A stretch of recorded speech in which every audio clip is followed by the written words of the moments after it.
네, 이 시간에 우리 히브리서 8장 말씀 보겠습니다. 예수님에 대해서 이토록 성경에서 또 예수님의 정말 새 언약자의 주체가 되신 예수님을 이토록 잘 표현하고 또 상세하게 그 의미가 무엇인지 왜 필요한지를 설명하는 책이 또 없습니다. 그래서 아론과 멜기세덱의 예를 들면서 아론의 것으로 끝났으면은 왜 멜기세덱이 필요했겠느냐 라는 거죠. 그래서 아브라함에 와서 아론이 낳게 되면 전부터 멜기세덱이 벌써 그 제사장이 축복했다라는 것은 아브라함을, 만약에 조상인 아브라함, 믿음의 조상인 아브라함을 축복했다는 것은 무언가 새로운 제사장이 필요했다는 것을 미리 보여주시는 거죠. 참 창세기의 시간을 이렇게 역행하면서 미리 예수님에 대한 그런 대언을 이렇게 해주시는 것들을 봅니다. 이런 거 보면 참 신기하고 성경이 참 놀라운 책이다라고 생각할 수밖에 없는데, 그래서 오늘도 이제 7장은 멜기세덱 제사장에 대해서 왜 멜기세덱이 필요한가, 거기에 대해서 얘기했잖아요. 그 종합입니다. 8장은. 멜기세덱은 아브라함을 축복했던 제사장이잖아요. 그런데 아론과 레위인들 가운데 있었던 대제사장은 아론의 그 레위 지파로부터 쭉 내려간 그 자손들이잖아요. 근데 그 위에 벌써 멜기세덱 제사장이 그 전체를 갖다 축복하고 있다고요. 멜기세덱 제사장은 어떻게 표현합니까? 평강의 왕이다. 시작도 없고 끝도 없는 분이다. 예수님을 상징하는 거죠. 한 제사장을 들어서 예수님의 어떤 분임을 보여주고 있는 겁니다. 오늘 8장 말씀을 우리 계속해서 보겠습니다. 예수님은 어떤 분이신가? 같이 보겠습니다. 1절 말씀. 지금 우리가 하는 말의 요점은 이러한 대제사장이 우리에게 있다는 것이라. 그는 하늘에서 지극히 크신 이의 보좌 우편에 앉으셨으니, 보좌 우편에 앉으신 예수님을 봤던 유일한 사람은 스데반 집사죠. 순교 직전에 하늘을 우러러보고 그 하나님 우편에 계신 그 예수님을 바라보았습니다. 그리고 순교했는데, 그 우편에서 지금도 우리가 하늘을 바라볼 때 하나님 우편에 앉아 계세요. 지금도 우리를 굽어 살펴보시고. 근데 그분이 바로 지극히 크신 우리의 진정한 대제사장이시라는 거죠. 2절 보겠습니다. 성소와 참 장막에서 섬기는 이시라. 이 장막은 주께서 세우신 것이요 사람이 세운 것이 아니니라. 사람이 세운 것은 뭐죠? 모세가 광야에 있을 때 하나님께서 시키셔서 그 광야에서 성소와 지성소와 장막을 세웠잖아요. 그 사람의 손으로 지은 거죠. 또 솔로몬의 성전도 어떻습니까? 솔로몬 성전도 사람이 다 수년 동안에 지은 거잖아요. 그런데 이 예수님께서 지으신 성소, 여긴 참 장막이라고 되어 있습니다. 진짜 장막, 우리가 거해야 될 진짜 하늘나라의 그 장막. 장막에서 섬기시는 분이 바로 예수님이고, 이 장막은 주께서 세우신 것이 아니고 사람이 세운 것이 아니다. 주께서 세우신 것이다 라는 거죠. 주님이 실제로 세우신, 우리가 가서 있게 될, 하나님과 만나게 될 진짜 참 장막, 우리가 하늘나라에서, 천국에서, 하나님의 나라에서 같이 주님과 함께 거할 그 장막이라는 거죠. 그래서 주님께서 세우신 것입니다. 사람이 세운 게 아니라는 거죠. 3절. 대제사장마다 예물과 제사 드림을 위하여 세운 자니, 그러므로 그도 무엇인가 드릴 것이 있어야 할지니라. 예수께서 만일 땅에 계셨더라면 제사장이 되지 아니하셨을 것이니, 이는 율법을 따라 예물을 드리는 제사장이 있습니다.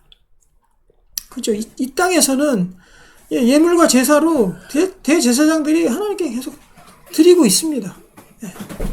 예수님께서 만약에 똑같은 제사장이라 그러면 땅에서도 계셨을 때도 뭐 드릴 게 안 드려도 됐겠죠.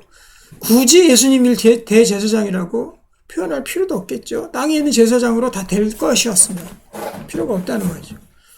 그런데 온전하게 우리가 하나님께 드림이 되기 위해서는 예수님이라는 대제사장이 필요하다. 5절. 그들이 섬기는 것은 하늘에 있는 것의 모형과 그림자라. 모형과 그림자라는 말은 우리가 많이 쓰잖아요. 그렇죠? 그래서 성경에서 뭐 수도 없이 하늘의 모형과 그림자, 예수님의 모형과 그림자 다 나오고 있습니다.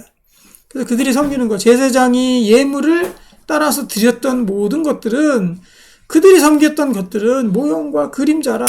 누구의 모형과 그림자? 바로 예수님. 또 하늘나라에서 주님께 드리는. 예수님께서 예수님을 실제로 드리는 모형과 그림자다라는 거죠. 모세가 장막을 지으려 할 때 지시하심을 얻은과 같으니 이르시되 삼가 모든 것을 산에서 내게 보이던 본을 따라 지으라 하셨으니, 모세가 이제 레위기를 다 쓰고 또 출애굽기를 쓰면서 출애굽기 20장 이후로는 장막 만드는, 또 제사장이 옷 만들고 그런 어찌 보면은 지루할 것 같은 그러한 본문들이 쭉 나오잖아요.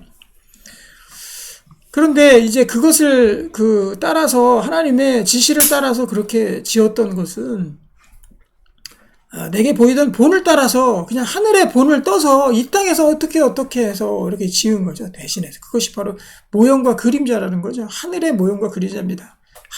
하나님의 나라의 모형과 그림자에 불과한 것이다, 이 땅에서. 그러니까 아무리 지금 우리 땅에서의 이 성전이 진짜 교회가 크고 아무리 멋있고 우리가 아무리 멋있게 잘 지어놔도 그것은 하늘의 모형과 그림자에 불과한 거죠. 이 땅에서. 그러니까 이 땅이 다 아니라는 거죠. 이 땅 것은 다 그렇습니다. 뭐 교회뿐만 아니라 성전뿐만 아니라, 우리의 직업은 어떨까요? 직업, 우리 하고 있는 일. 그것도 우리가 하늘나라에 가면 하나님의 나라에서는 직업이 있을까요? 없을까요?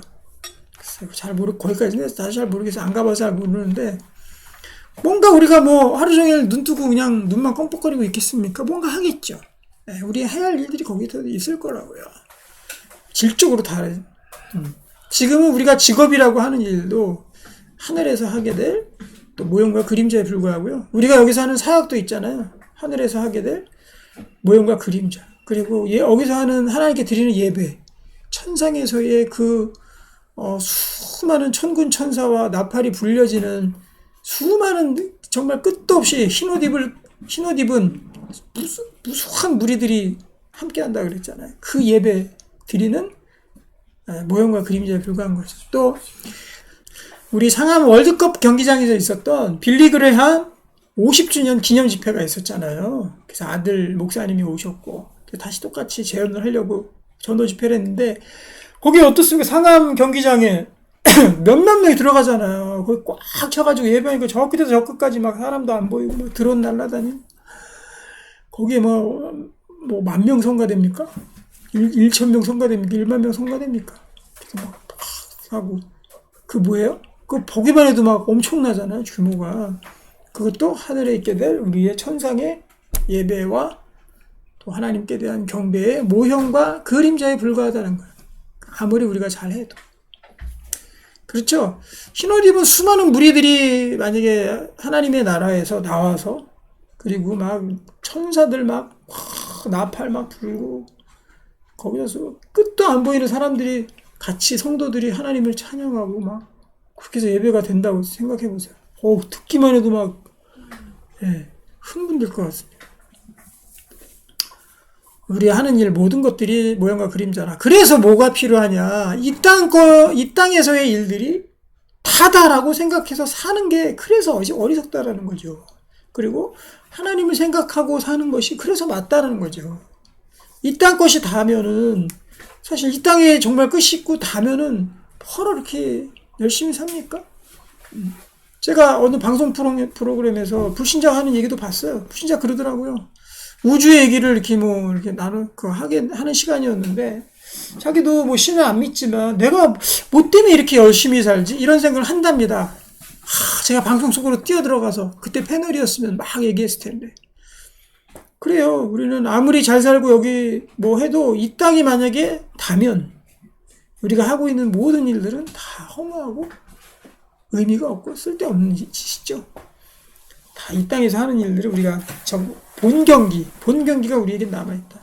이건 오프닝 경기에 불과하다. 모형과 그림자다라는 거죠. 그래서 이 땅에서의 삶에 너무 집착하지 아니하고 꼭 하늘을 바라고, 이 땅의 일들을 하되 하늘나라를 바라고. 그래서 우리가 사역을 그래서 하는 거죠. 하늘나라를 바라고 사역하는 거지. 나만 위해서 살지 뭐하러 남을 위해서 삽니까? 남을 위해서 이 땅이 다면 남을 위해서 살 일말의 이유도 안 생기는 거야. 나만 잘 먹고 잘 살다가 죽으면 끝납니다. 굳이 남까지 그렇게 할 필요가 없는 거야. 그래서 수많은 사람들이 지금도 자기를 위해서 그렇게 살고 있죠. 자기를 사랑하며 살고 있죠. 하지만 우리는 이 땅이 다라는 것이 아니라는 걸 알기 때문에 하나님의 나라, 이 땅은 그저 모형과 그림자다. 하나님의 나라를 생각하며 사는 사람들이기 때문에 그래서 급이 다른 인생을 살 수밖에 없는 거죠. 남을 사랑하고 그리고 하나님을 생각하고 또 이 땅에서 하나님을 증거하고 이 땅이 다가 아닙니다. 복음을 증거하고 살아가는 그런 삶이 될 수밖에 없는 겁니다. 자, 6절입니다. 그러나 이제 그는 더 아름다운 직분을 얻으셨으니 그는 더 좋은 약속으로 세우신 더 좋은 언약의 중보자시니라. 연결해 주는 사람, 우리를 위해서 기도해 주시는 분, 중보자, 매개체가 된다는 거죠. 언약을, 하나님과 우리 사이의 언약을 연결해 주시는 교량 역할을 하시는 분, 그분이 예수입니다. 7절. 저 첫 언약이 무흠하였더라면 둘째 것을 요구할 일이 없었으려니와.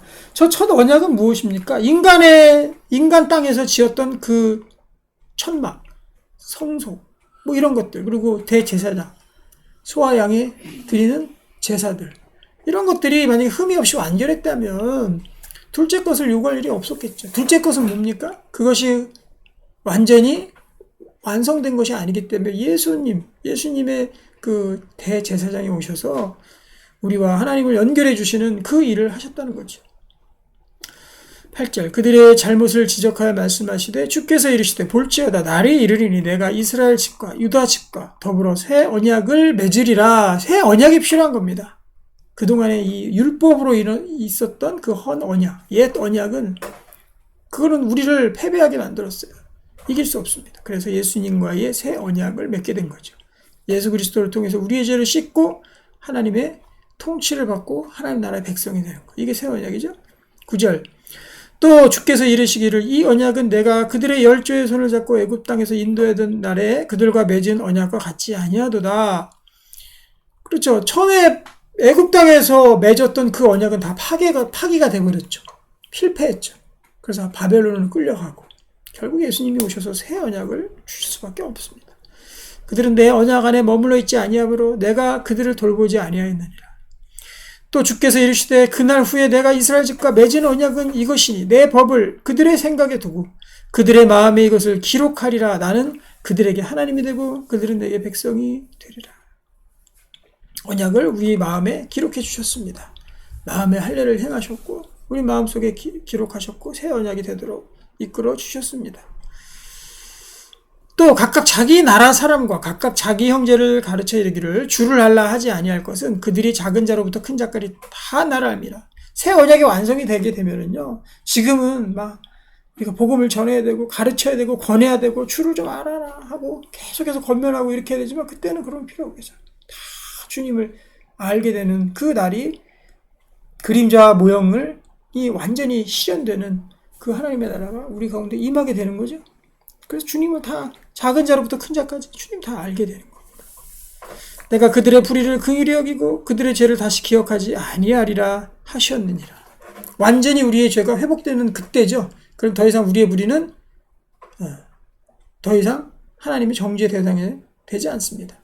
또 죄를 다시 기억도 하지 아니하신다고 했습니다. 13절. 새 언약이라 말씀하셨음에 첫 것은 낡아지게 하신 것이니 낡아지고 쇠하는 것은 없어져 가는 것이니라. 그래서 이거 새술은 새 부대가 필요하다. 그렇죠? 그 말씀이 이 말씀이죠. 새술이 뭡니까? 새술은 우리 새로 언약을 우리가 갖게 된 우리 새 성도들, 예수님으로 인해서 하나님의 백성들이 된 새 사람들. 그 사람들은 새 부대가 필요한 거죠. 예수 그리스도라는 새로운 틀에 넣어야지 우리 성도들이 온전해질 수 있는 거죠. 옛 것으로는 안 됩니다. 옛 것들, 모형과 그림자로는 더 이상 안 돼요. 그리고 율법으로 안 돼요. 오로지 예수 그리스도라는 새 부대 안에 우리가 들어갈 수 있는 거고, 그래야 우리가 완성이 된다는 거죠. 이걸 보면은 하나님께서 얼마나 예수님을 통해서 큰 일을 우리에게 이루어 주신 겁니까? 도대체 답이 없고, 도대체 해결책이 없고, 그리고 진짜 우리는 구제불능 상태의 우리를 예수님께서 우리를 회복시키시고 새로운 부대에 넣어주시고 새 언약의 백성으로 삼아주시고, 그리고 이제 저 천국을 바라고 우리가 살 수 있도록 그렇게 새 삶을 인도하신 거, 이것만 생각했을 때도요, 감사할 것이 뭐 더 이상 없겠죠. 가장 감사한 일이고, 우리 구원이 이렇게 큰 겁니다. 우리가 할 수 없는 그 일을 완전 새로운 대제사장이신 예수 그리스도를 통해서, 이 전장에선 그랬죠. 예수님의 단번에 영원한 하나님께 제사를 드림으로 말미암아 우리를 하나님의 자녀로 삼아 주셨다는 겁니다. 이 예수님 없으면 우리는요, 그냥 이 땅에 살다가 죽될 거다 죽고 끝나는 그러한 삶입니다. 그리고 거기에 플러스해서 죄에 대한 형벌과 영원 형벌 가운데 들어가죠. 그게 더 무서운 거죠. 두 번째 사망이. 첫 번째 사망과 두 번째 사망의 해를 입지 않기 위해서 우리가 새 제사장이신 예수 그리스도와 함께 늘 동행하시기를 축복합니다. 기도하겠습니다. 하나님 감사합니다. 우리 가운데 주신 예수 그리스도라는 정말 우리의 언약의 중보자, 새 언약의 중보자이신 주님과 늘 동행하며 살아가게 인도해 주시고, 어리석고 정말 불쌍한 인생 살지 아니하도록 하나님께서 인도해 주시옵소서. 예수님의 이름으로 기도하옵나이다. 아멘.